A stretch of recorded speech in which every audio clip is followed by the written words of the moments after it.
Whether it is in leadership role, if there are 3 departments and 3 of you are handling, yours must be doing the best amongst the 3 departments.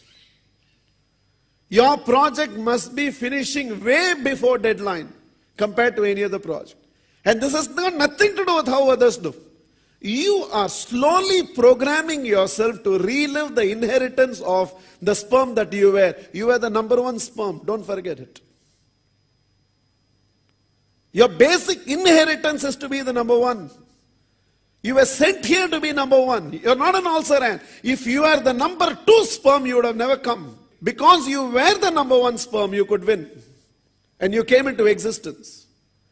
And we got to live up to this inheritance. Let it take time. I'm not naive enough to tell you that right now, from a position which you're holding 54th, you can move into number 1 in no matters of time. But it can happen over a minute. Let it take time. Let's not die till we complete it. Whatever time it takes. Refuse to die as the number 2 in whatever you're doing. In fact, make a collaboration with your God. Sign this memorandum. I will not come till I become number 1 in what I do. How much ever time it takes. So if you want, you finish it fast for me. And look at the potential. It's not about what others can do. Look at the potential. It's not without a reason you were created as Prem Sachitan. Live up to it. Bring in that initiatives. Take more initiatives in the organization than anybody else has done. But I keep telling my people, whenever they say, I want to play at least a squirrel's part. How long will you keep saying squirrel's part? Say, in my team, I want to play the Hanuman role. Biggest role. Why squirrel role, squirrel role? How long squirrel role?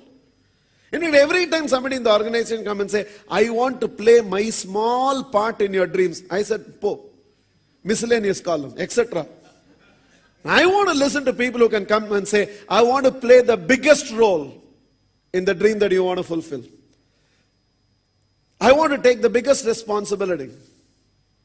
I remember, I'll never forget that moment. And one of them, who was one among the entire batchmates, came up to me and said, I heard we are going to have a convention few months from now. I said, yes. I hardly knew him. He's just done the course. And you know what he said? Whatever is the biggest responsibility in the convention, please give it to me. And I have seen the way that person had grown in life. Because his mind was prepared. If there is something called biggest responsibility, then I should be shouldering it. Nobody else should be shouldering it. And in fact, ask yourself, in whatever industry you're operating, can I create the biggest revolution my industry has operated?